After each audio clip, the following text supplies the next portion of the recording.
Hanna Eriksson was known for rescuing wounded birds and crying during war movies. Hardly the profile of someone who would single-handedly stop 800 enemy soldiers with nothing but her wits and a radio. But sometimes the gentlest hearts hide the fiercest resolve. Hanna Eriksson had wanted to serve her country since she was 8 years old, not because of glory or adventure, but because of a conversation she overheard between her grandmother and a neighbor in their small Swedish village. Before we jump back in, tell us where you're tuning in from, and if this story touches you, make sure you're subscribed, because tomorrow, I've saved something extra special for you. Of Kiruna. The neighbor, Mrs. Lindberg, had been crying about her son Magnus, who had been deployed as a peacekeeper in Eastern Europe. "I just pray someone is watching over him," Mrs. Lindberg had whispered. "Someone who cares about bringing all our children home safely." That night, Hanna asked her grandmother what Mrs. Lindberg meant. Her grandmother, a former nurse who had served during the Balkan conflicts, sat Hanna down at their kitchen table with 2 cups of hot chocolate. "War isn't just about fighting, little one," she explained gently. "It's about protecting people who can't protect themselves. Sometimes the bravest thing you can do is make sure everyone gets home to their families." Her grandmother showed her old photographs from her service, not of battles or weapons, but of refugee children being fed, wounded soldiers being comforted, and civilians being safely evacuated. "The strongest warriors aren't always the ones who fight," her grandmother said. "Sometimes they're the ones who refuse to let anyone be forgotten." From that moment, Hanna knew she wanted to be the person who brought people home. She imagined herself in uniform, not charging into battle, but ensuring that every mission ended with everyone accounted for.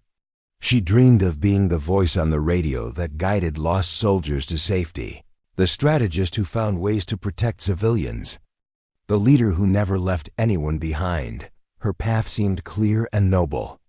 Throughout her teenage years, Hanna volunteered with the Red Cross, learned multiple languages to communicate with refugees, and studied international relations and military history. She memorized evacuation protocols, studied negotiation techniques, and learned basic medical training. Her bedroom wall was covered with maps of conflict zones and peacekeeping mission reports. But Hanna's approach to everything was gentle, methodical, and deeply empathetic. When other students in her military preparation courses practiced aggressive interrogation techniques, Hanna focused on building trust and finding common ground. When they studied battlefield tactics, she was more interested in minimizing casualties than maximizing damage. Her instructors noted her exceptional analytical skills and natural leadership abilities, but they also noted something else in her file, perhaps too emotionally invested in individual welfare for effective command decisions. The comments stung, but Hanna pressed forward. She graduated top of her class from Stockholm University with degrees in international relations and strategic studies. She spoke 6 languages fluently, had trained extensively in crisis management, and could recite peacekeeping protocols from memory. Her academic advisors recommended her for officer training with the Swedish Armed Forces, calling her intellectually exceptional with remarkable diplomatic instincts. At age 23, Hanna stood before the recruitment board for the Swedish Army's International Peacekeeping Division, the elite unit responsible for the most sensitive overseas missions. She had prepared for this moment for 15 years. Her test scores were perfect, her physical fitness exceeded requirements, and her psychological evaluations showed remarkable stress tolerance and decision-making ability under pressure. During her final interview, Colonel Erik Nordstrom, the division commander, asked her a hypothetical question that would change everything. "Lieutenant Eriksson, you're commanding a small unit tasked with securing a strategic position. Enemy forces are approaching, and you must choose between holding the position to complete your mission or retreating to save your soldiers' lives. The mission is critical to the broader peacekeeping effort. What do you do?" Hanna's answer was immediate and heartfelt. "Sir, I find a third option. I would never accept that saving lives and completing the mission are mutually exclusive. There's always another way if you're willing to think creatively and put people first. Colonel Nordstrom exchanged glances with the other board members. And if there genuinely is no third option, if you must choose between mission success and soldier safety, then I choose my people, sir, every time. A mission that requires sacrificing the people we're meant to protect isn't worth completing. The room fell silent. Hanna could see the disappointment in their faces before Colonel Nordstrom spoke. Lieutenant Eriksson, your compassion is admirable, but war requires hard choices. Command decisions often involve acceptable losses for greater strategic gains. Your emotional attachment to individual welfare could compromise mission effectiveness and endanger more lives in the long run. The rejection letter arrived 3 days later, politely worded but devastating. While your academic credentials and theoretical knowledge are exemplary, the review board has determined that your decision-making framework may not align with the tactical requirements of frontline peacekeeping operations. The rejection felt like a physical blow, but Hanna refused to let it end her dream of service. If the military didn't think she was suited for combat leadership, she would prove her worth in whatever capacity they would accept. She immediately applied for support roles within the Swedish armed forces, determined to contribute in any way possible. Within 2 weeks, she received an offer to join the Intelligence Analysis Division as a communications specialist. The position involved monitoring radio transmissions, analyzing enemy communications patterns, and providing tactical intelligence to field commanders. It wasn't the frontline leadership role she had dreamed of, but it was still service, still a way to help bring people home safely. Hanna threw herself into the work with characteristic intensity. She arrived at the Karlskrona Naval Base at 05:00 hours every morning, 2 hours before her shift began, to review overnight intelligence reports and familiarize herself with ongoing operations. Her supervisors quickly noticed her exceptional pattern recognition abilities. She could identify subtle changes in enemy communication, frequencies that indicated troop movements days before satellite imagery confirmed them. But what really set Hanna apart was her approach to intelligence gathering. While other analysts focused purely on tactical information, troop numbers, weapon positions, movement patterns, Hanna listened for the human elements in enemy communications. She cataloged references to home, family, morale issues, and supply shortages. She began creating psychological profiles of enemy commanders based on their communication styles and decision patterns. "Why does this matter?" asked Lieutenant Commander Sarah Johansson during one of their weekly briefings. Hanna had just presented a detailed analysis of an enemy commander's likely emotional state based on changes in his radio protocol. "Because understanding why someone fights tells you how they'll fight," Hanna explained. Commander Petrov mentions his daughter's birthday in 3 days. He's been increasingly aggressive in his tactics, taking unnecessary risks. He wants to end this engagement quickly so he can be home for her celebration. That desperation makes him predictable, and it gives us an opportunity to offer him what he wants without bloodshed. Lieutenant Commander Johansson studied the analysis with growing interest. "You're suggesting we use his emotional state to negotiate?" "I'm suggesting we remember that our enemies are people too, with the same fundamental desires we have. If we can find ways to give them what they truly want, safety, home, family, we might not need to defeat them at all." This approach became Hanna's signature strength. She began developing what she privately called empathy intelligence, using emotional and psychological insights to predict enemy behavior and identify opportunities for peaceful resolution. Her success rate was remarkable. In 6 months, 3 separate conflicts had been de-escalated based on her psychological assessments and negotiation strategies. Her methods were unconventional but undeniably effective. Instead of recommending overwhelming force, Hanna would suggest targeted communications that addressed enemy leaders' underlying concerns. Preparing and narrating this story took us a lot of time, so if you are enjoying it, subscribe to our channel. It means a lot to us. Now back to the story. Instead of prolonged sieges, she would identify face-saving exit strategies that allowed adversaries to withdraw with dignity. Her approach saved lives on both sides and completed missions with minimal resource expenditure. During her off-duty hours, Hanna continued her military education through online courses and independent study. She learned advanced tactical communications, studied historical battle strategies, and became an expert in crisis negotiation techniques. She particularly focused on asymmetric warfare scenario situations, where smaller forces successfully defended against larger armies. Through superior strategy and psychological tactics, her apartment became a miniature war college, maps covered. Every wall marked with colored pins indicating different types of conflicts and their resolutions. Shelves groaned under the weight of military strategy books, psychological warfare manuals, and historical accounts of impossible victories. She studied everything from the Battle of Thermopylae to modern urban warfare tactics, always looking for patterns in how outnumbered defenders had achieved victory through intelligence rather than firepower. Most importantly, Hanna began developing her own theories about defensive warfare. She believed that the key to successful defense wasn't just about holding ground. It was about understanding your enemy so completely that you could manipulate their decisions and force them into disadvantageous positions.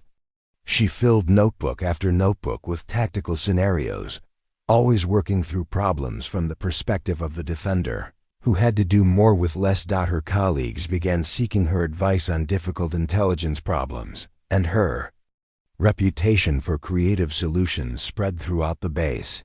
Senior officers started including her in strategic planning sessions, valuing her unique perspective on enemy psychology and motivation.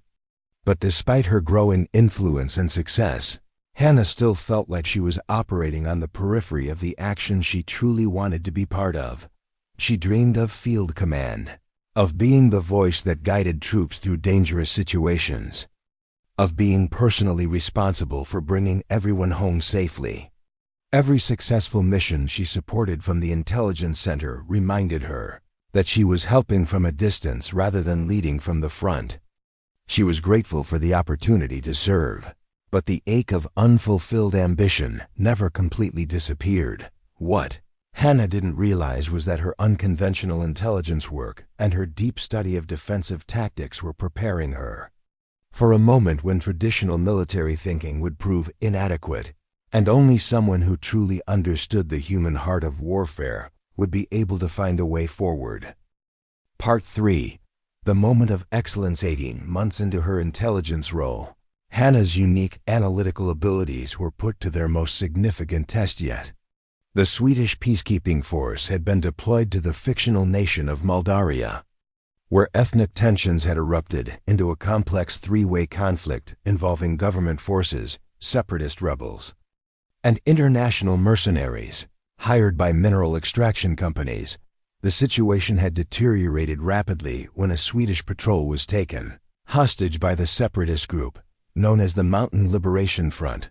Traditional negotiation attempts had failed completely.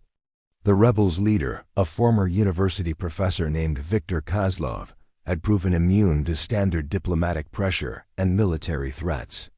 3 weeks of attempted talks had yielded nothing but increasingly aggressive demands and deteriorating conditions for the hostages. Lieutenant Commander Johansson called Hanna into an emergency briefing at 0300 hours. Eriksson, we need your psychological assessment expertise.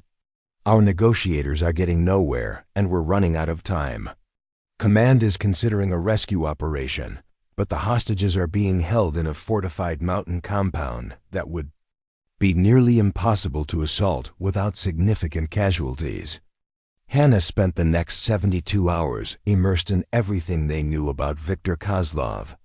She studied transcripts of his academic lectures, analyzed his published papers on Moldavian cultural identity, examined recordings of his radio communications, and even tracked down interviews he had given to journalists before the conflict began.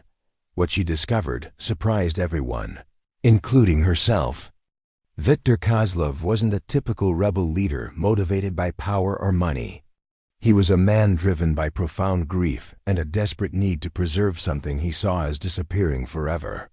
His daughter had been killed in a government bombing raid 6 months earlier, not as a target, but as collateral damage in an attack on what turned out to be an empty building. He's not fighting for territory or political control, Hanna explained to the senior staff during her presentation. He's fighting because he believes the world doesn't care about people like his daughter.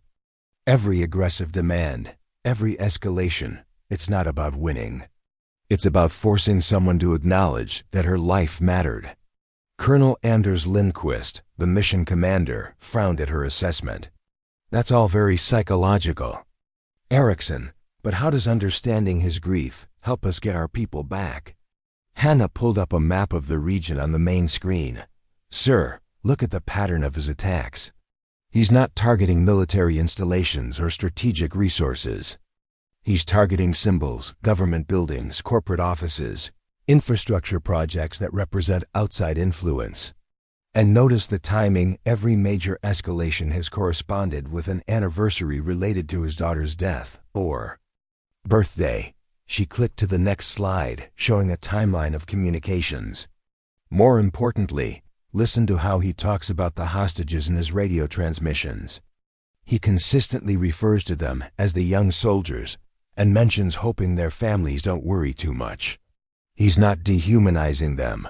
He's projecting his own loss onto their situation. Lieutenant Commander Johansson leaned forward with interest. You think he's conflicted about holding them? I think he's terrified of being responsible for causing other families the same pain he experienced. But he also believes it's the only way to make people listen. Hanna advanced to her final slide. I recommend we approach him not as adversaries, trying to defeat his position, but as people who want to help him honor his daughter's memory in a way that doesn't create more grieving parents. The room fell silent. Colonel Lindquist looked skeptical.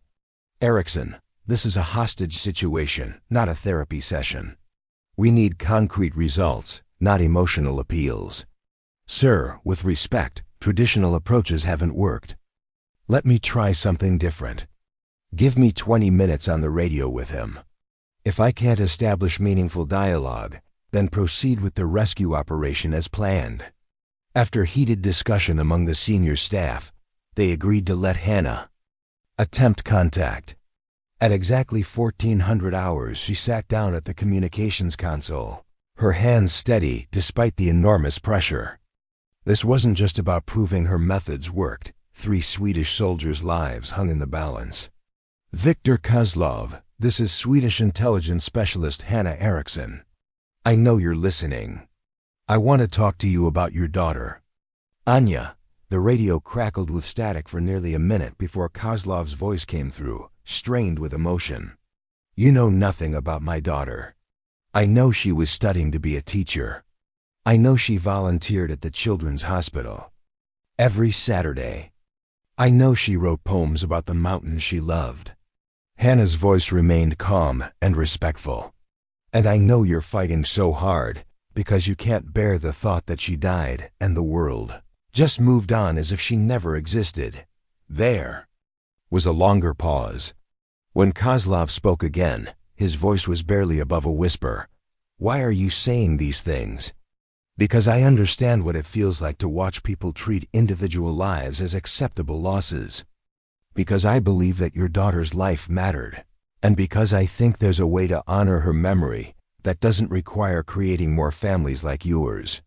That 20-minute conversation extended to 3 hours. By the end of it, Viktor Kozlov had not only released the hostages unharmed, but had agreed to participate in mediated peace talks. The successful resolution made international headlines and earned Hanna official commendation from the Swedish Defense Ministry. More importantly, it established her reputation as someone who could achieve impossible results through understanding rather than force. Senior commanders across the European peacekeeping coalition began requesting her involvement in their most difficult negotiations. Her personnel file was updated with a new notation: exceptional crisis resolution capabilities, through innovative psychological warfare applications. The success in Moldavia should have opened doors for Hanna, but instead it highlighted exactly why the military establishment remained skeptical of her methods. 6 months after the hostage resolution, the European Defense Council announced the formation of an elite new unit, the Crisis Response Command, designed to handle the most sensitive and dangerous international peacekeeping operations. The CRC would operate with unprecedented autonomy, deploying small teams of highly skilled officers to resolve conflicts that traditional military approaches couldn't handle. It was exactly the kind of position Hanna had been preparing for her entire life: a chance to lead from the front, to be personally responsible for bringing people home safely, to use her unique skills in the field rather than from behind a desk. Hanna's application was flawless. Her academic credentials remained exceptional. Her service record now included multiple successful crisis resolutions, and she had developed innovative tactical approaches that were being studied at military academies across Europe. 3 different commanding officers wrote letters of recommendation, describing her as irreplaceable and uniquely gifted in conflict de-escalation. The initial screening process went smoothly. Hanna passed every written examination, excelled in the psychological evaluations, and demonstrated superior physical fitness despite never being the strongest or fastest candidate. Her tactical planning exercises showed remarkable creativity, always finding solutions that minimized casualties while achieving mission objectives. But the final selection process included something that would prove to be her undoing: a simulated command scenario designed to test how candidates made decisions under extreme pressure. The scenario was deliberately constructed with no clear right answer, forcing candidates to choose between competing priorities under time pressure. Hanna found herself in a virtual command center, facing a situation where her peacekeeping unit was trapped between advancing enemy forces and a refugee camp filled with civilians. She had limited ammunition, no air support, and insufficient time to evacuate the refugees. The scenario required her to choose between 3 options: fight a delaying action that would likely result in heavy casualties among her soldiers, abandon the refugee camp to save her unit, or attempt a desperate flanking maneuver that might save everyone but had a high probability of total failure. Without hesitation, Hanna chose the 4th option that the scenario hadn't explicitly offered. She opened communications with the advancing enemy commander, using the psychological assessment technique she had developed. Hanna spent precious minutes analyzing the enemy's approach patterns, communication styles, and tactical decisions. She identified signs that the opposing commander was under pressure from his superiors to achieve a quick victory with minimal losses.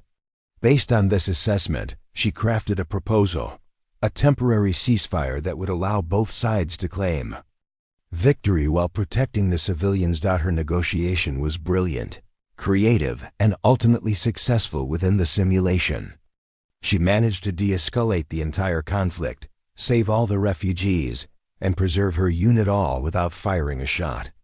From any practical perspective, her solution was superior to the 3 options the scenario had provided.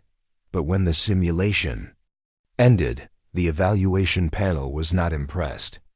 General Marcus Weber, the CRC Selection Committee chairman, looked at her results with obvious disappointment. "Specialist Eriksson, you were presented with a tactical scenario requiring decisive military action. Instead, you chose to negotiate with hostile forces during active combat.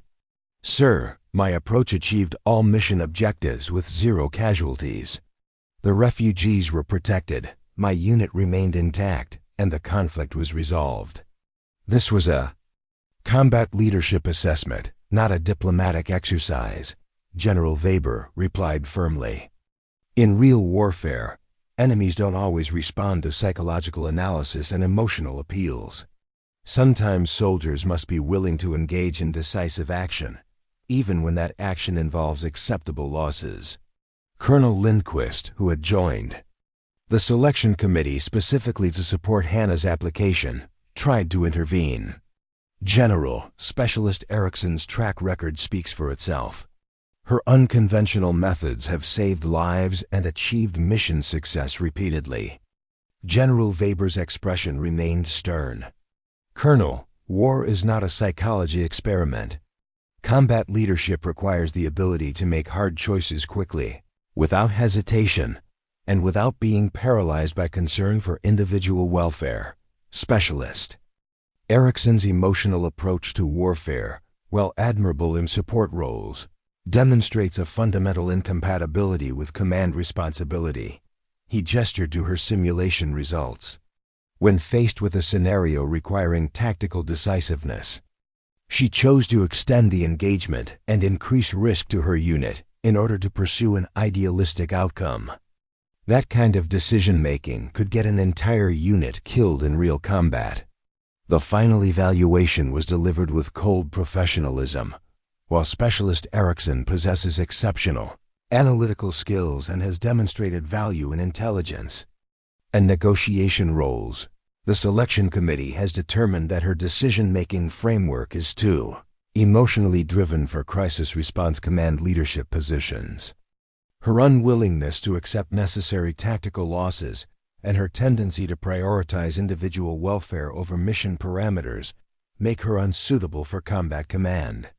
The rejection letter arrived the next morning, accompanied by an offer to remain in her current intelligence position with a commendation for her valuable contributions to peacekeeping support operations. The message was clear.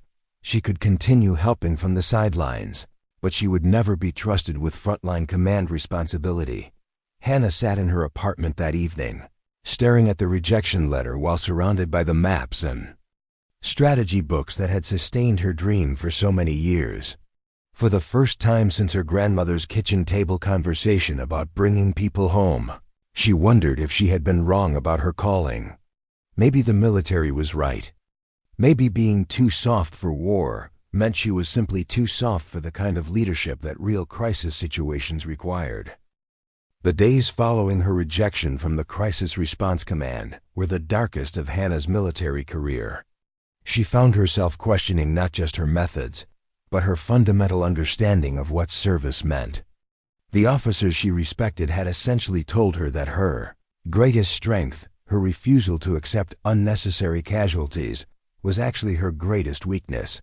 For 3 days, Hanna didn't leave her apartment except for required duties.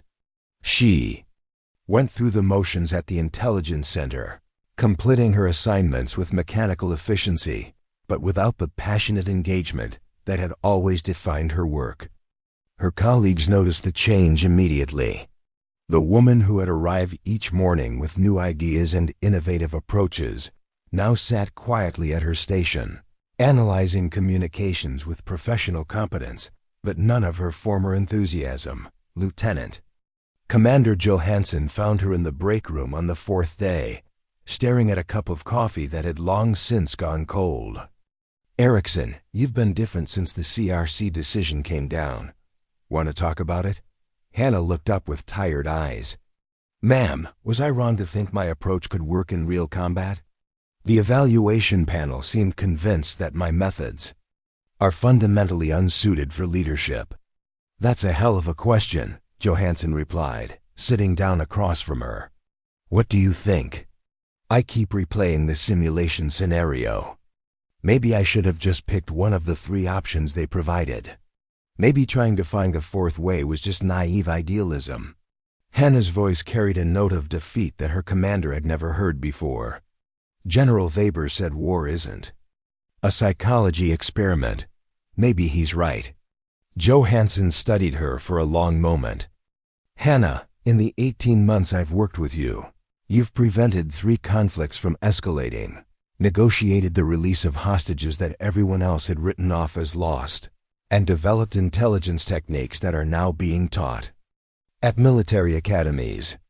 Does that sound like naive idealism to you?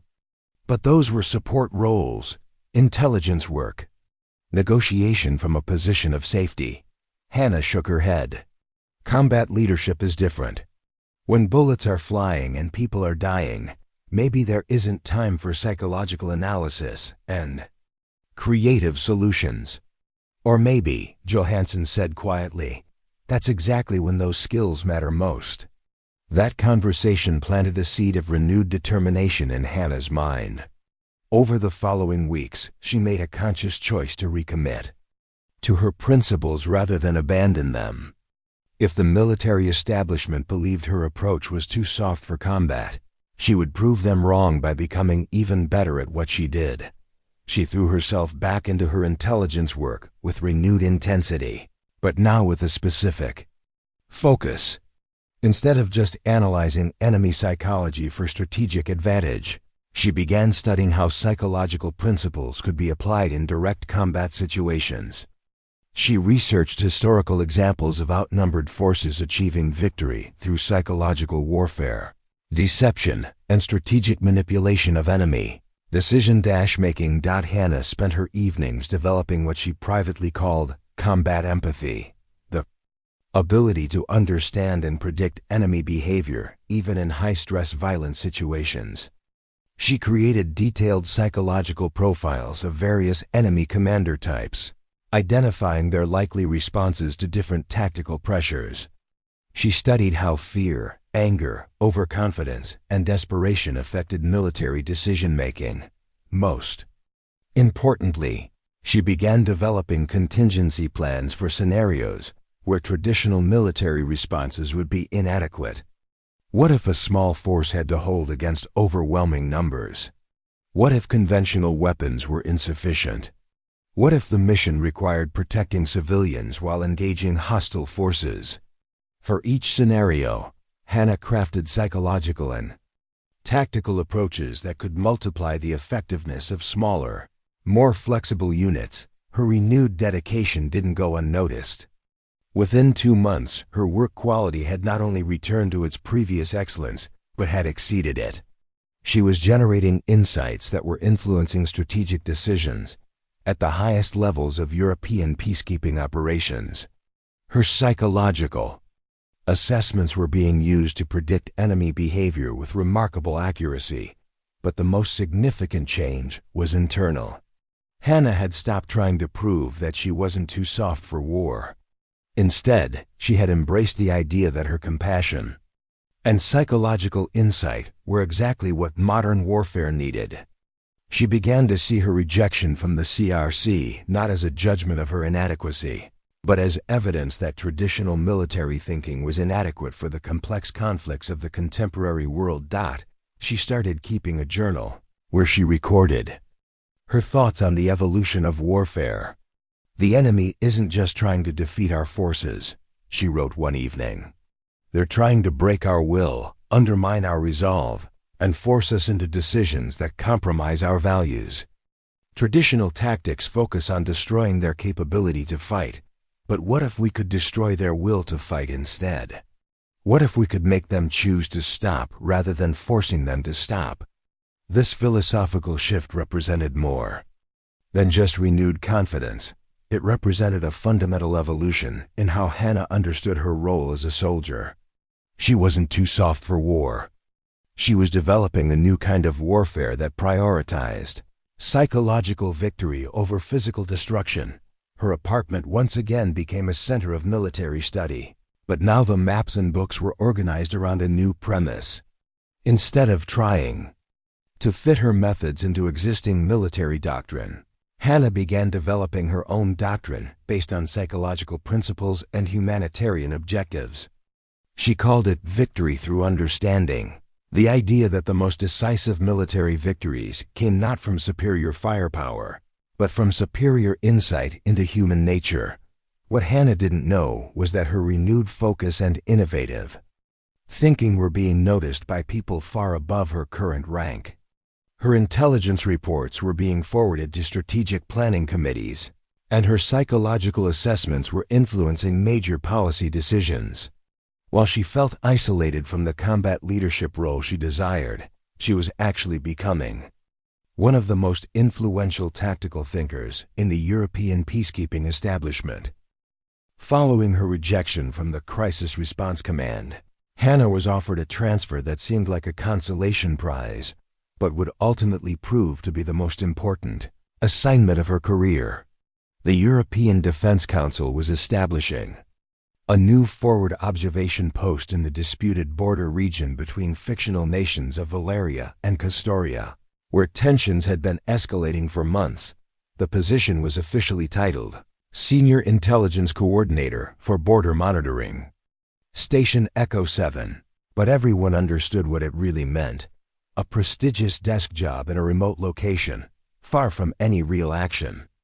The posting would give Hanna increased responsibility and better pay while keeping her safely away from the combat leadership positions that the military establishment believed she wasn't suited for. Echo 7 was located in a converted monastery, perched on a mountainside overlooking the Valdres Valley, a strategic corridor that both nations claimed as historically significant territory. The station's mission was to monitor troop movements, analyze communication patterns, and provide early warning of any escalation toward active conflict. It was important work, but it was observation and analysis rather than direct intervention. Hanna accepted the transfer with mixed emotions. The position represented recognition of her skills and a significant step forward in her career, but it also felt like elegant exile from the frontline service she had always wanted. Still, she approached the assignment with her characteristic thoroughness and determination to excel regardless of circumstances. Echo 7 was staffed by a small team of specialists.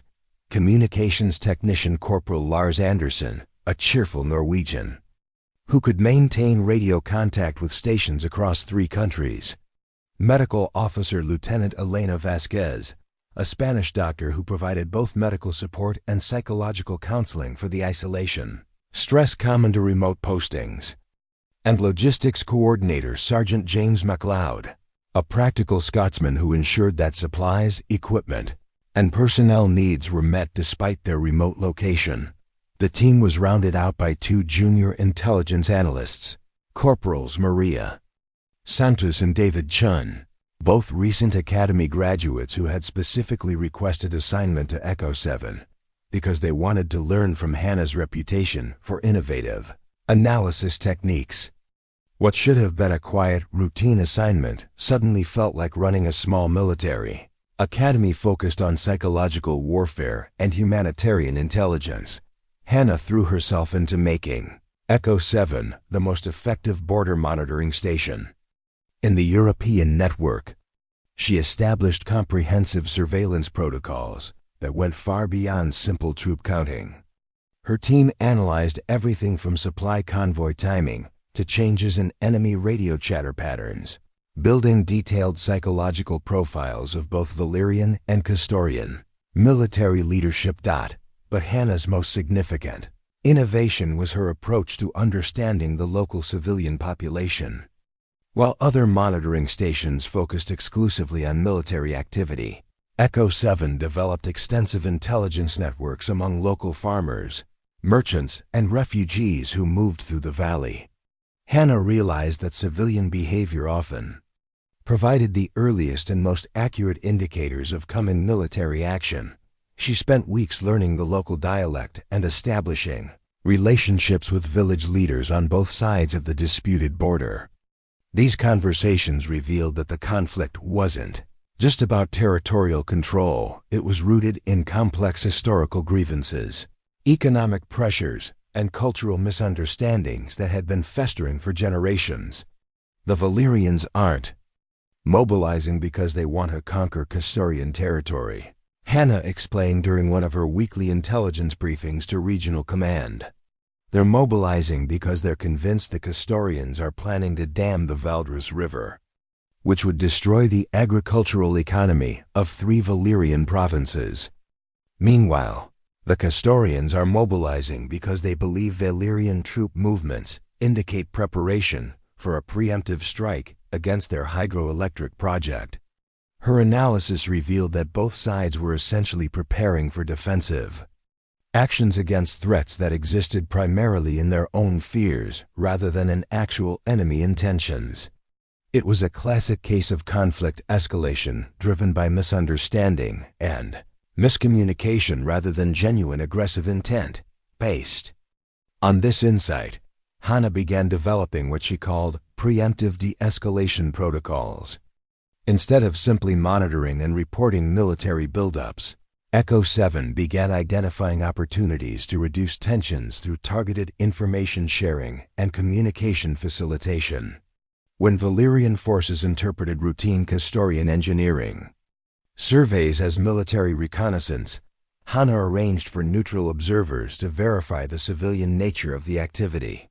When Castorian leaders worried about Valyrian troop exercises near the border, she provided detailed intelligence showing that the exercises were seasonal training events with no offensive components. These interventions were technically outside Echo 7's official mandate, but they were producing remarkable results. Tensions that should have escalated into skirmishes were being diffused before they could develop into serious incidents. Regional commanders began specifically requesting Echo 7's assessment and recommendations for handling sensitive situations. Hanna's team became increasingly skilled at these preemptive interventions. Corporal Anderson developed secure communication channels that allowed direct dialogue between mid-level officers on both sides without requiring formal diplomatic processes.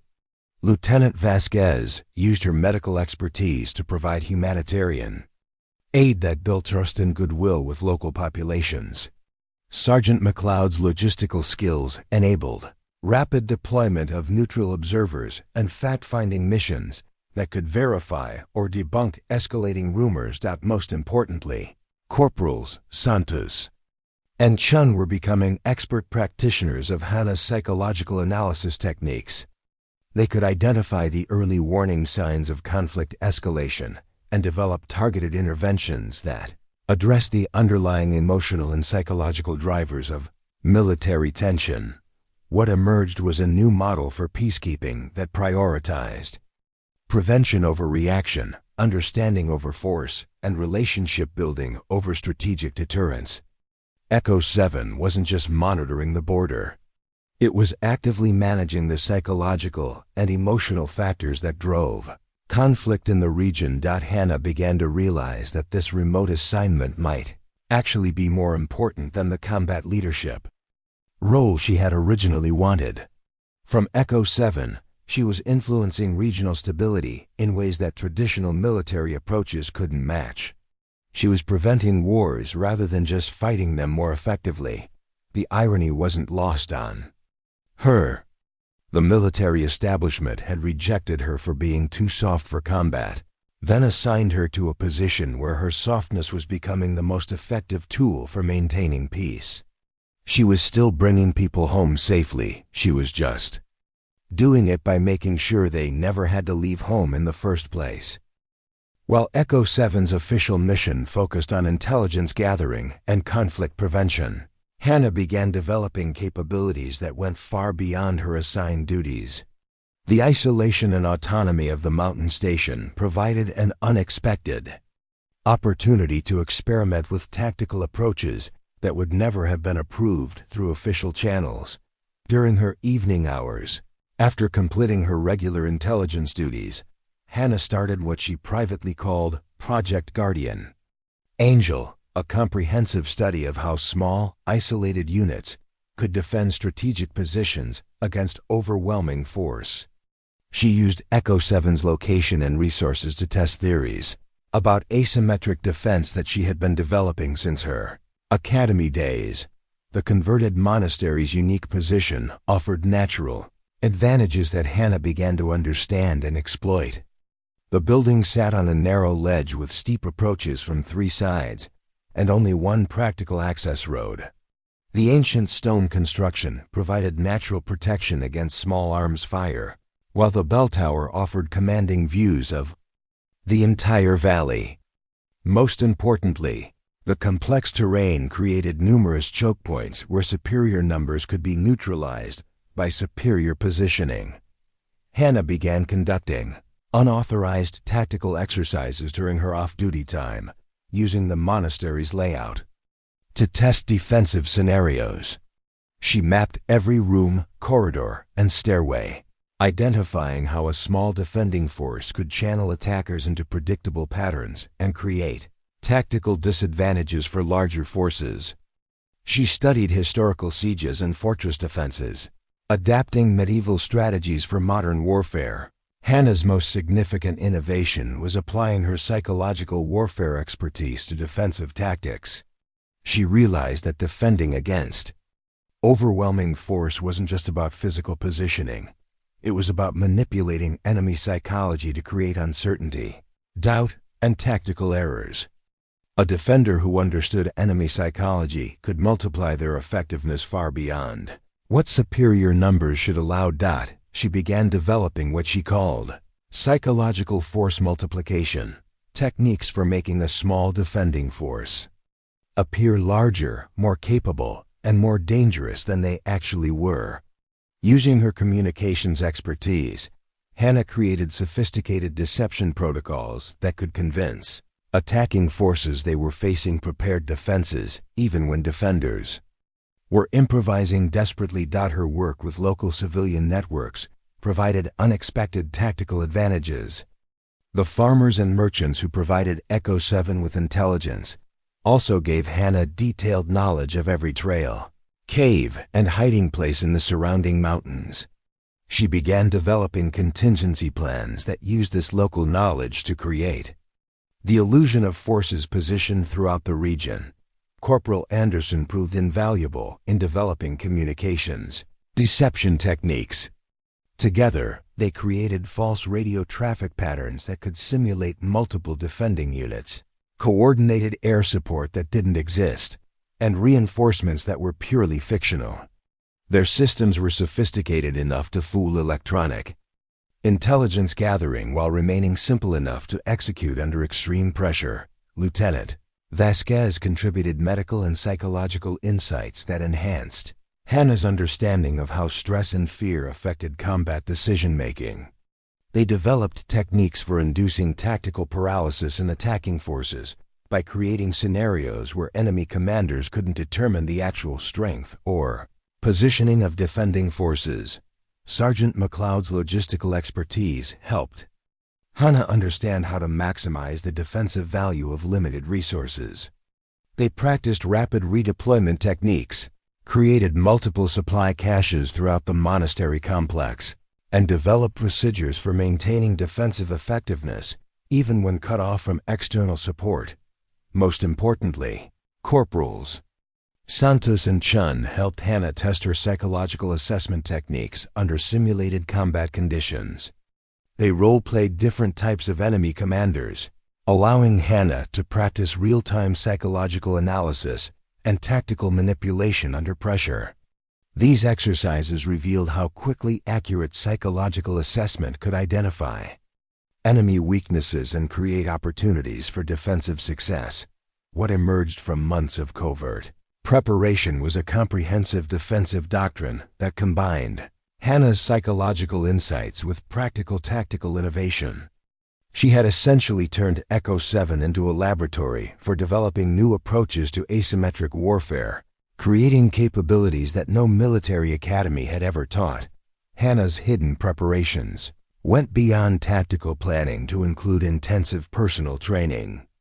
Every morning before dawn, she ran the mountain trails around the monastery, building endurance and familiarity with terrain that could become crucial in a crisis.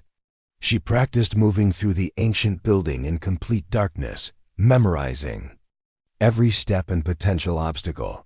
She also used her access to military communications networks to study real-time intelligence from active conflicts around the world. While other officers analyzed these reports for strategic insights, Hanna focused on psychological patterns, how attacking forces behaved when their plans failed, how defenders responded to overwhelming pressure, how individual commanders made Decisions under extreme stress. This continuous study of human behavior under combat conditions gave Hanna insights that complemented her theoretical knowledge with practical understanding. She began to recognize the subtle indicators that predicted when attacking forces would press their advantage versus when they would hesitate, when enemy commanders would adapt their tactics versus when they would persist with failing approaches. Her most significant realization was that successful defense against overwhelming force required perfect integration of tactical positioning, psychological manipulation, and real-time adaptation to changing circumstances. It wasn't enough to be good at any one of these elements. Defensive success required simultaneous excellence in all three areas. By the end of her first year at Echo 7, Hanna had transformed both herself and her station into something unprecedented.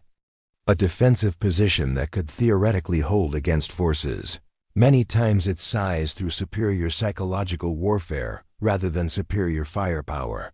What she didn't know was how soon these hidden capabilities would be put to the ultimate test. Major General Elizabeth Nordal was not someone who impressed easily. With 35 years of military service, including combat commands in 3 different international conflicts, she had developed a reputation for identifying exceptional talent and unconventional thinking. When she requested assignment as regional commander for the Valeria-Kastoria border sector, her colleagues assumed she was taking a prestigious but low-risk position as a precursor to retirement. They were wrong. General Nordal had specifically requested the posting because her intelligence networks had indicated that the region was more strategically significant than official assessments suggested. She suspected that the apparent stalemate between Valeria and Kastoria was masking preparations for a major conflict that could destabilize the entire European peacekeeping framework. During her first month in command, General Nordal conducted personal inspections of all monitoring stations in her sector. Most visits were routine affairs. Commanders presented their standard briefings, demonstrated their capabilities, and received polite commendations for adequate performance. But when she arrived at Echo 7, something was different. Hanna's briefing was unlike anything General Nordal had experienced. Instead of simply reporting military movements and troop positions, Echo 7 presented a comprehensive psychological analysis of regional leadership that revealed underlying motivations, tactical preferences, and likely responses to various scenarios.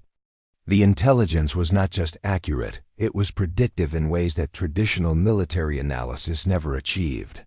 Specialist Eriksson, General Nordal, interrupted during the presentation. Your assessment suggests that Kastorian General Petrik's recent troop movements are driven by domestic political pressure rather than strategic planning. That's a significant conclusion. What evidence supports this analysis? Hanna pulled up detailed communication intercepts and behavioral pattern analysis. Ma'am, General Petrik's radio communications have changed significantly over the past 6 weeks. He's using more formal language, making references to historical precedents, and consistently copying civilian oversight committees on military decisions. This pattern indicates he's performing for political audiences rather than focusing on tactical effectiveness. She clicked to the next slide. Additionally, his troop positioning doesn't make sense from a military perspective. He's placing forces where they'll be most visible to civilian populations and international observers, not where they'd be most effective for actual combat operations.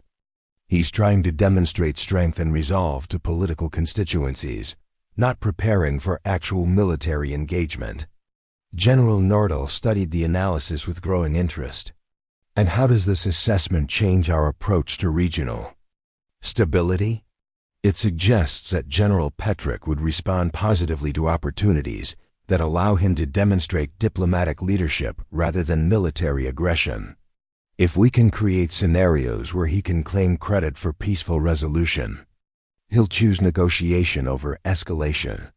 The briefing continued for 3 hours, far longer than General Nordal had planned. By the end, She understood that Eco 7 wasn't just monitoring the border. It was actively managing regional psychology in ways that prevented conflicts from developing. More importantly, she recognized that Hanna represented a fundamental evolution in how military intelligence could be applied to peacekeeping operations. After the formal briefing, General Nordahl requested a private conversation with Hanna.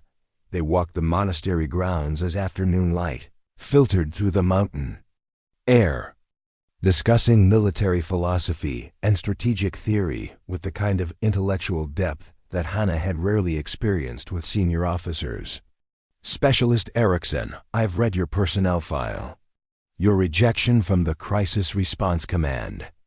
The assessment that you're too emotionally driven for combat leadership. General Nordahl paused at the edge of the courtyard, looking out over the valley. I think they fundamentally misunderstood what they were evaluating. Hanna felt her heart rate increase but kept her voice steady. Ma'am, they assessed you as someone who couldn't make hard tactical decisions because you prioritize individual welfare over mission objectives. But what I've seen today suggests something completely different. General Nordahl turned to face Hanna directly. You've developed an approach to warfare that achieves mission objectives precisely because you understand individual welfare. You don't ignore human factors, you weaponize them. The general's words hit Hanna like a revelation.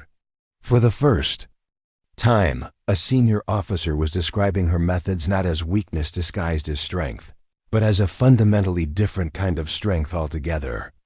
Traditional military thinking treats human psychology as an obstacle to overcome, General Nordahl continued. Your approach treats it as terrain to be controlled. That's not soft thinking, that's strategic innovation. Over the following weeks, General Nordahl began involving Hanna in strategic planning sessions that went far beyond Eco 7's official mandate.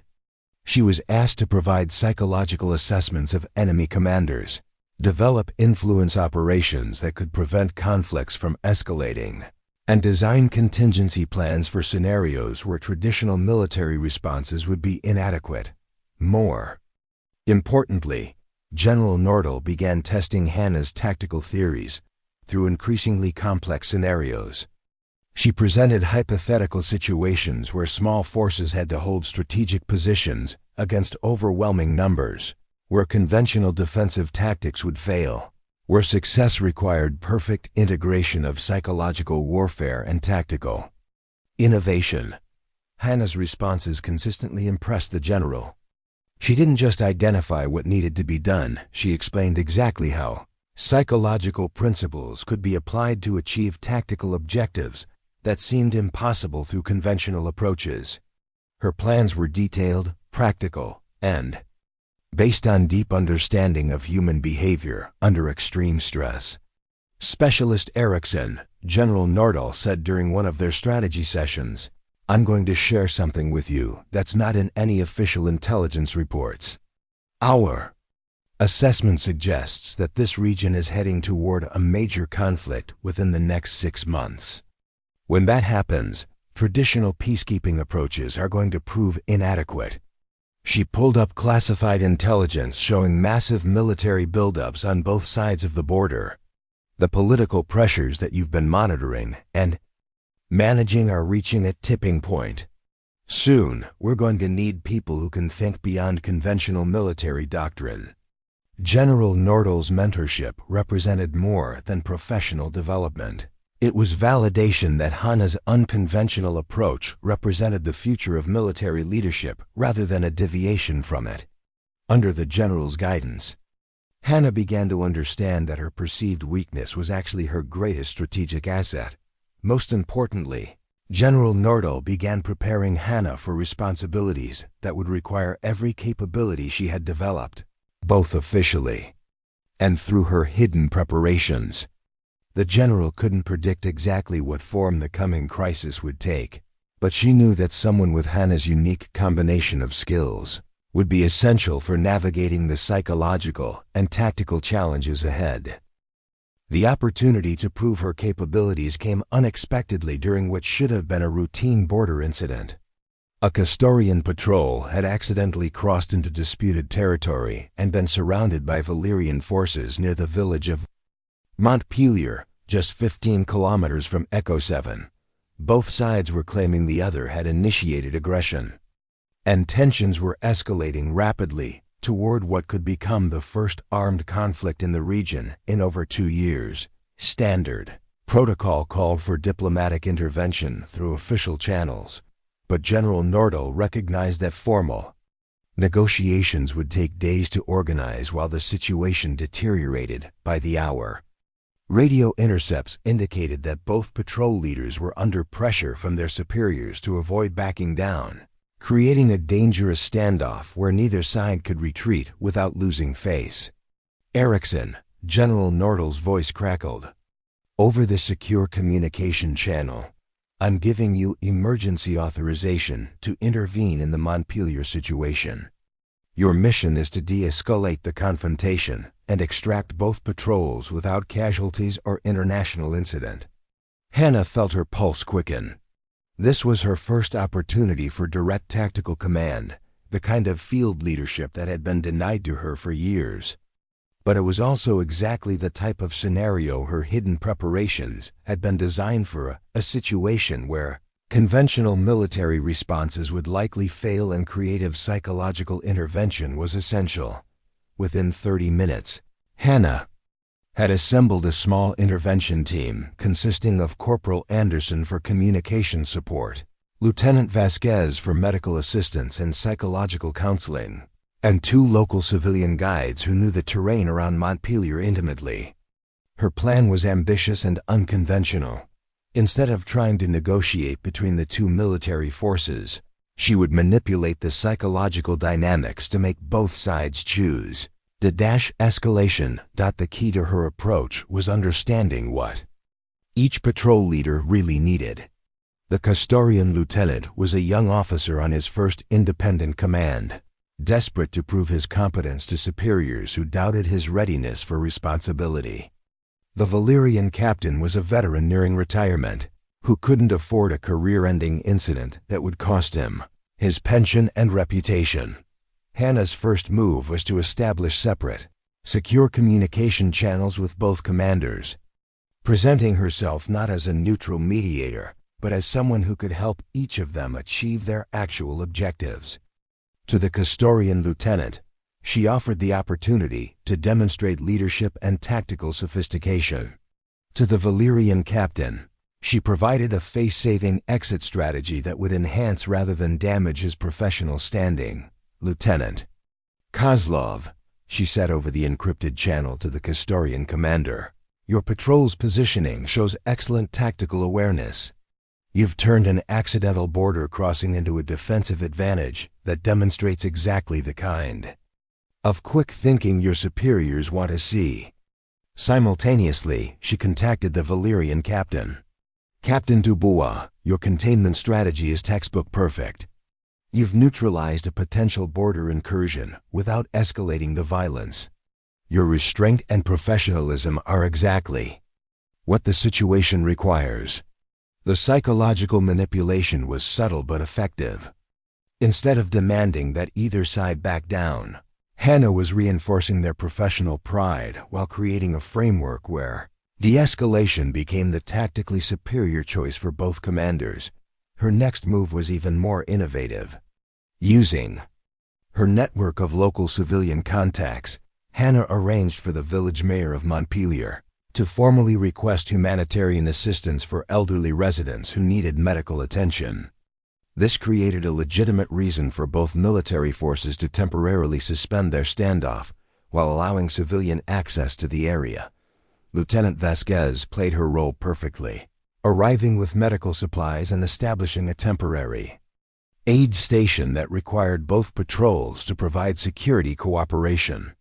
Suddenly, the 2 opposing forces found themselves working together to protect civilians, transforming their confrontational dynamic into a collaborative one. The final element of Hanna's plan involved creating an exit strategy that allowed both commanders to claim success. She arranged for a joint patrol protocol that would prevent future navigation errors, while establishing regular communication procedures between border units. Both sides could report to their superiors that they had not only resolved the immediate incident but had also improved long-term border security. The entire operation took 6 hours from initial authorization to final resolution. Both patrols withdrew to their respective territories without incident, and the Joint Patrol Protocol became a model for preventing similar confrontations throughout the region.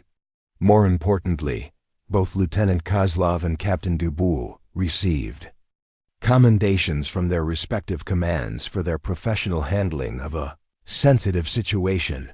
General Nordal observed the entire operation from regional headquarters, monitoring communications and tracking the psychological dynamics that Hanna was orchestrating. When Hanna submitted her after-action report, the general's response was immediate and decisive. Specialist Eriksson, that was not standard military intervention. That was psychological warfare at its most sophisticated. You didn't just resolve a conflict, you reprogrammed how both sides understood the situation. General Nordal's voice carried a note of genuine admiration. You turned enemies into collaborators without them realizing what was happening. The success at Montpelier became a case study that was distributed throughout European peacekeeping. Commands. Officers who had never heard of Hanna Eriksson suddenly found themselves studying her techniques and trying to understand how psychological intervention could achieve results that traditional military approaches couldn't match. But the most significant outcome was internal. For the first time in her career, Hanna had been given the opportunity to lead from the front, to take personal responsibility for bringing people home safely, and to prove that her unconventional methods could work under real operational pressure. The confidence and validation she gained from this success would prove essential for the much greater challenges that lay ahead. Despite the success at Montpelier, the broader military establishment's response to Hanna's unconventional methods was predictably mixed. While General Nordal and progressive officers recognized the strategic value of psychological intervention, traditional commanders remained skeptical of approaches that deviated from established military doctrine. Colonel Frederick Larsson, the European Defense Council's Director of Tactical Standards, requested a formal review of the Montpelier operation. Within 2 weeks of its completion, the review board consisted of senior officers who had built their careers on conventional military thinking and were inherently suspicious of innovations that challenged established procedures. Specialist Eriksson, Colonel Larsson began during the formal hearing, while the outcome of your Montpelier intervention was satisfactory, the methods you employed raised serious questions about operational protocols and command authority. Hanna sat at attention before the review board, surrounded by officers whose decorations and experience far exceeded her own. She had prepared for this moment, knowing that her success would be scrutinized more harshly than any failure would have been. Sir, the situation required immediate intervention to prevent escalation. Standard diplomatic channels would have taken days to organize while the confrontation deteriorated. The psychological approach achieved mission objectives with 0 casualties and improved long-term regional stability. Colonel Larsson consulted his notes with obvious disapproval. Your intervention bypassed established chain of command protocols. You initiated unauthorized communication with foreign military personnel. You made tactical commitments regarding future patrol procedures without proper authorization. Sir, General Nordal provided emergency authorization for intervention. All communications were monitored and recorded. The patrol agreements were subject to subsequent approval by appropriate authorities. That's not the point, Specialist. Colonel Larsson's voice carried the irritation of someone whose authority was being questioned. Military effectiveness depends on predictable procedures and clear command structures. Individual officers cannot be permitted to improvise tactical approaches based on personal theories about enemy psychology.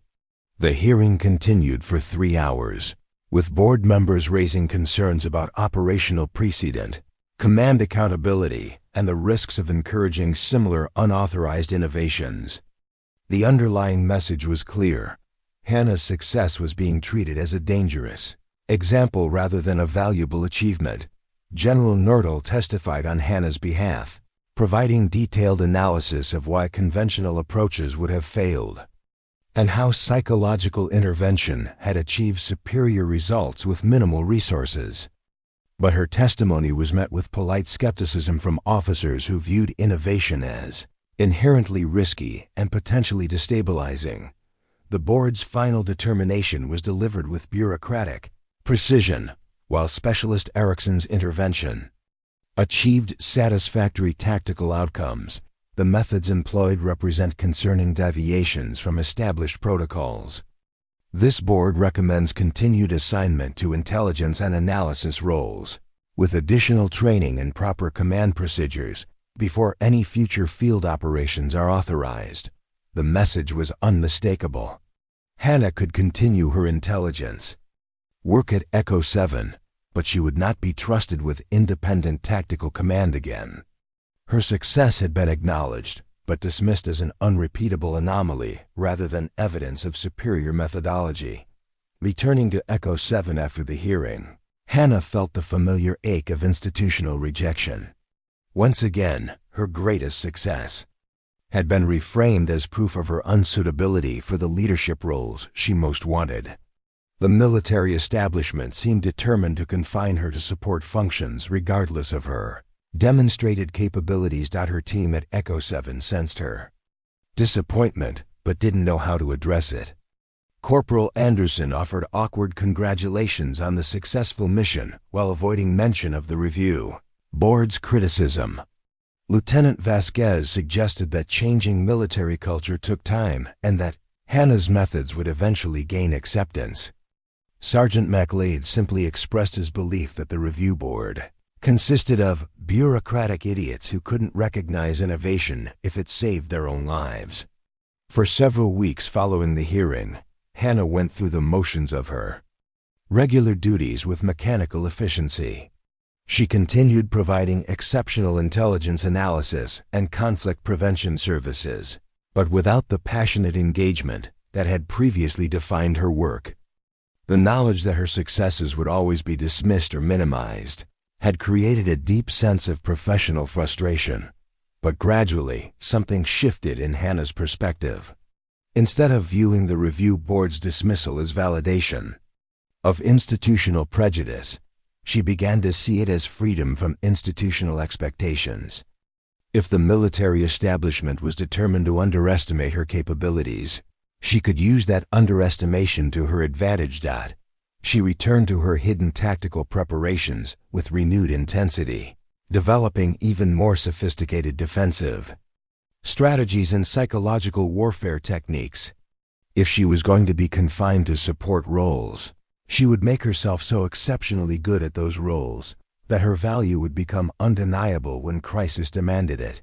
Most importantly, Hanna stopped seeking validation from officers who were incapable of recognizing the strategic evolution she represented.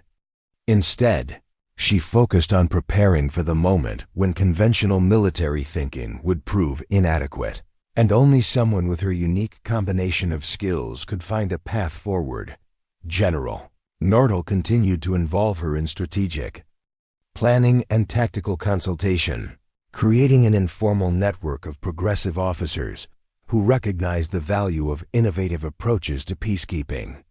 This network operated outside official channels, developing capabilities that traditional military doctrine couldn't provide.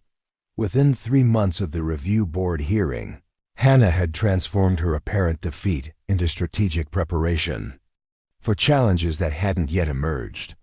She didn't know that those challenges were approaching faster than anyone anticipated, or that her unique capabilities would soon become the difference between catastrophic failure and impossible victory. The first signs of impending crisis appeared in seemingly routine intelligence reports during the early weeks of November. Hanna noticed subtle changes in communication patterns between Valyrian and Castorian military commands. Longer encryption cycles, increased frequency of coded transmissions, and the activation of reserve communication networks that hadn't been used in over 5 years.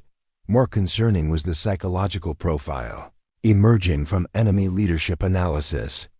General Petrick's communications had shifted from the performative, political messaging that Hanna had previously identified to the focused, urgent tone of someone preparing for immediate action.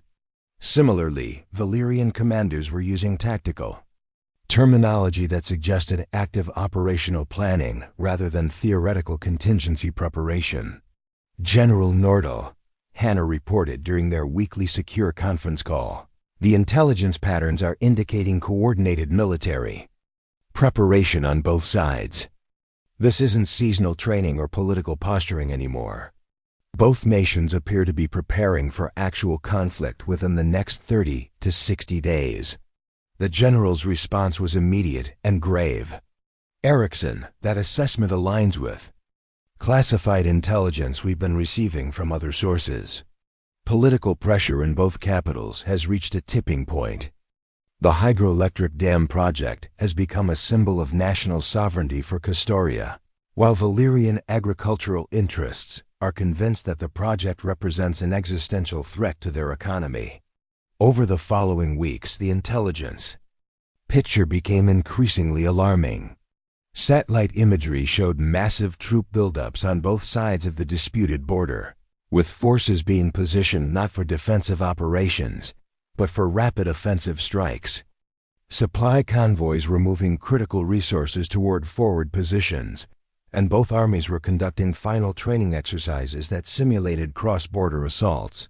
Most ominously, Echo 7's civilian intelligence networks began reporting that local populations were being evacuated from border villages. Farmers were moving livestock away from the disputed territories. Merchants were canceling trade routes through the region, and refugees were beginning to flow towards safer areas deeper in both countries. The civilian exodus was always the most reliable indicator of imminent warfare. Hanna's psychological analysis revealed that both military commands had convinced themselves that preemptive action was their only viable option. Kastorian leadership believed that Valyrian troop movements indicated preparation for an attack on the dam project, while Valyrian commanders were certain that Kastorian forces were positioning for occupation of the river valley. Each side was preparing to strike first to prevent what they saw as inevitable aggression from their opponent. It's a classic escalation spiral, Hanna explained to her team during an emergency briefing. Both sides are acting defensively from their own perspective, but their defensive preparations look like offensive threats to their opponent. Fear of being attacked is driving both armies toward the very attack they're trying to prevent. General Nordal began implementing crisis response protocols throughout the European peacekeeping sector. Additional intelligence assets were deployed to monitor the situation. Diplomatic channels were activated to attempt de-escalation and contingency. Plans were prepared for various conflict scenarios. But the momentum toward war seemed inexorable. The most troubling aspect of the crisis was that traditional peacekeeping approaches were proving ineffective. Diplomatic initiatives were being rejected by both sides as attempts to delay their defensive preparations. Economic incentives were dismissed as irrelevant compared to national security concerns. Even threats of international intervention were being ignored by leaders who had convinced themselves that immediate action was essential for survival. Echo 7 found itself in an increasingly dangerous position as tensions escalated. The monitoring station's location in the disputed valley made it a potential target for either side if conflict erupted. More importantly, the station's intelligence networks and communication capabilities could become strategically valuable. Assets that both armies might try to capture or neutralize. General Nordal ordered the preparation of evacuation procedures for all border monitoring stations, but she also began developing contingency plans that would keep essential intelligence capabilities operational even during active warfare.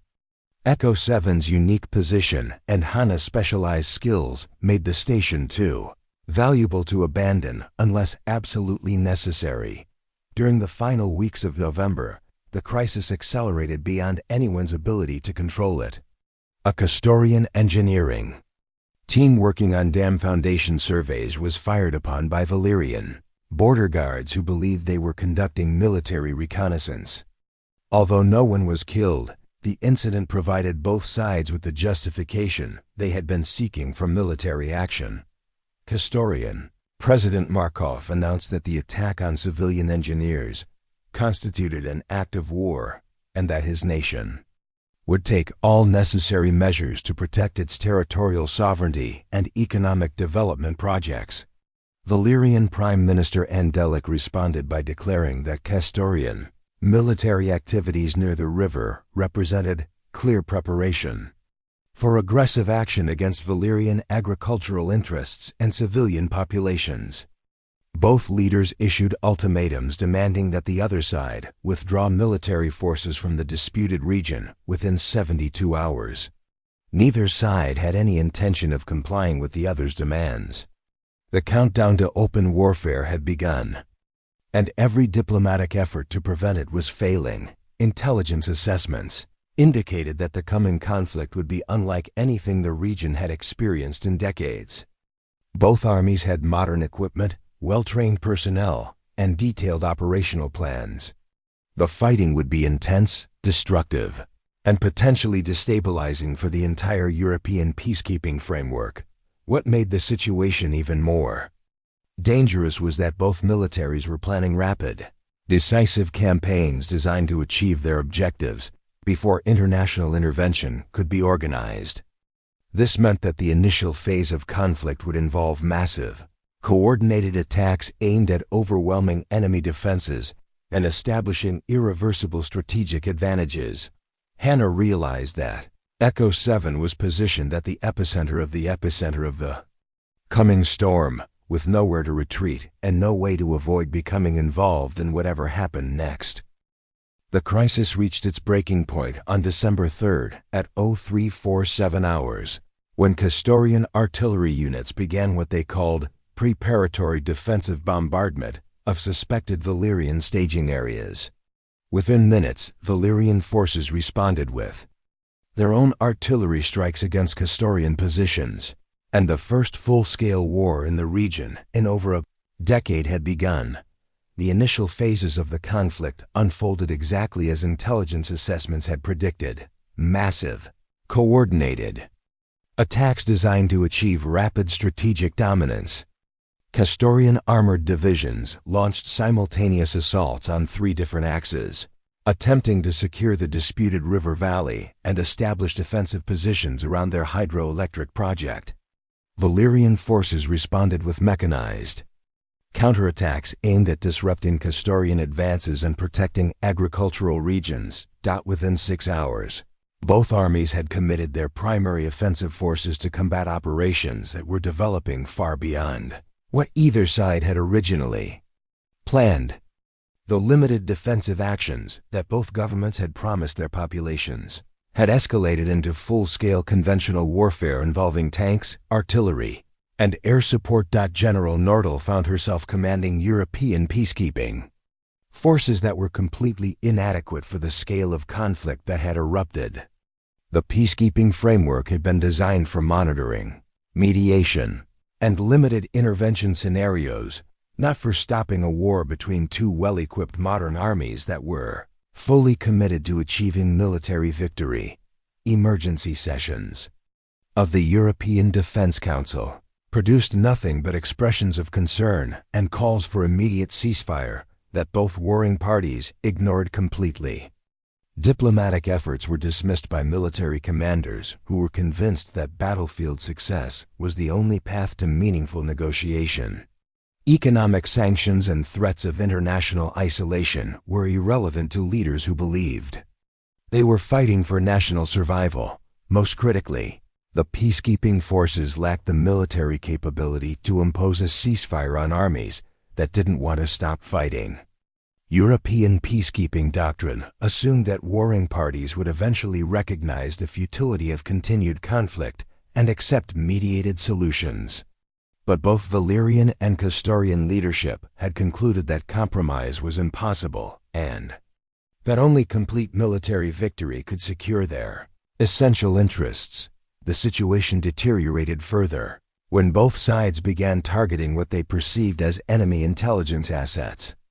Border monitoring stations that had operated safely for years suddenly found themselves in active combat zones, with their communications equipment and intelligence capabilities making them priority targets for military action. By December 4th, 3 monitoring stations had been evacuated under fire, 2 had been overrun by advancing forces, and 1 had been destroyed by artillery bombardment. The carefully constructed intelligence network that had maintained regional stability for years was collapsing as rapidly as the peace it had been designed to preserve. Echo 7's situation became particularly precarious when Castorian forces identified the monastery's communication capabilities as a potential threat to their operational security. Intelligence intercepts revealed that Castorian commanders believed Echo 7 was providing real-time tactical intelligence to Valyrian forces, while Valyrian commanders suspected the station of coordinating with Castorian units. General Nordal faced an impossible decision regarding Echo 7's status. The station's intelligence value made it essential for understanding the conflict's development and identifying opportunities for intervention. But its location in the combat zone made it indefensible against determined military assault. Evacuating the station would eliminate crucial intelligence capabilities, but leaving it operational would put Hanna's team at extreme risk. The general's dilemma was compounded by the broader failure of peacekeeping strategy throughout the region. Traditional approaches that had worked for decades were proving useless against adversaries who had moved beyond the psychological and political frameworks that made negotiation possible. Both armies were operating under the assumption that military victory was achievable and necessary, making them immune to conventional diplomatic pressure.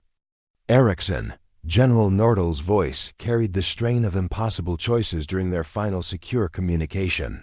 "I'm authorizing immediate evacuation of Echo 7. The tactical situation is deteriorating too rapidly for continued operations. Extract your team and essential intelligence assets within the next 12 hours. But before Hanna could respond, the communication was interrupted by explosion impacts that shook the monastery's ancient walls.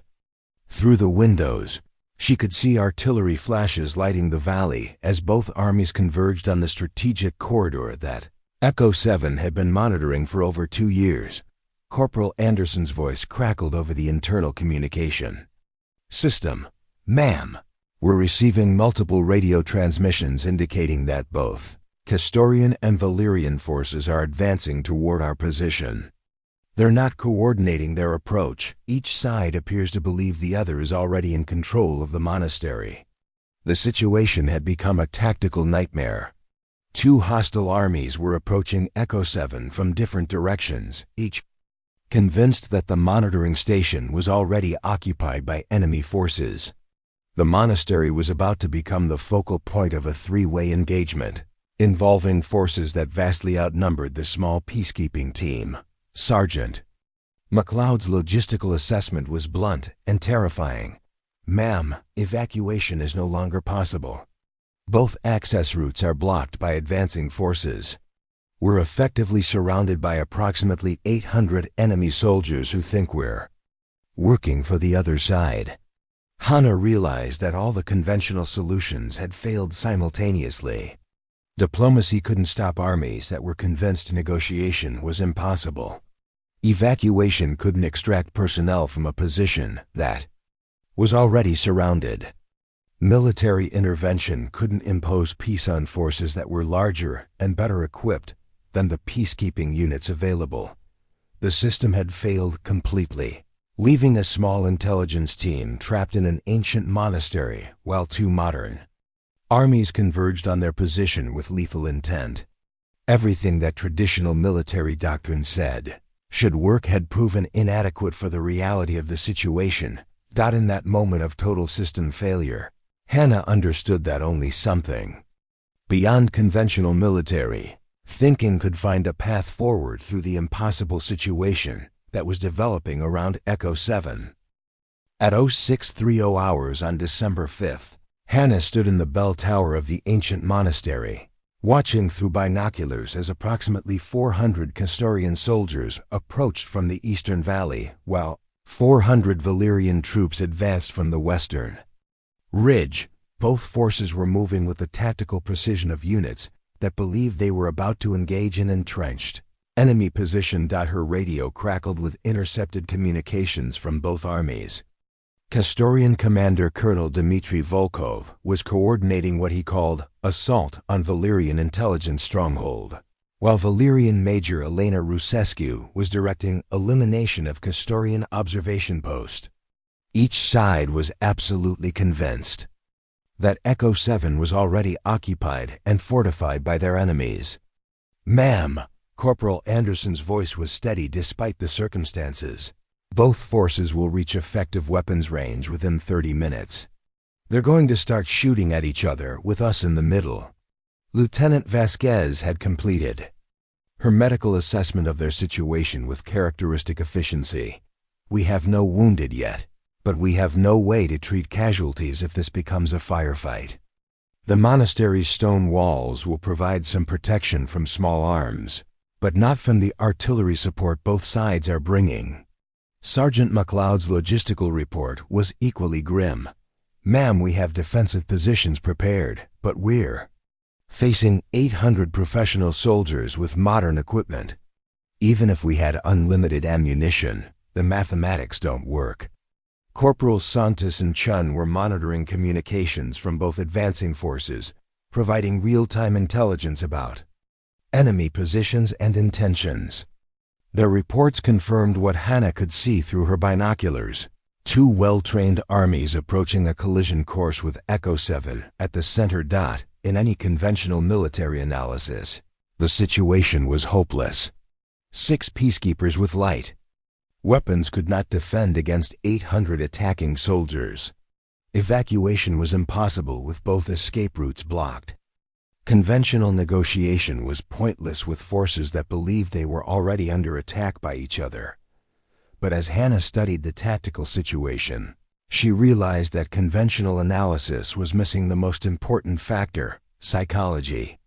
Both armies were operating under false assumptions about what they were facing, and those false assumptions created vulnerabilities that superior firepower couldn't address.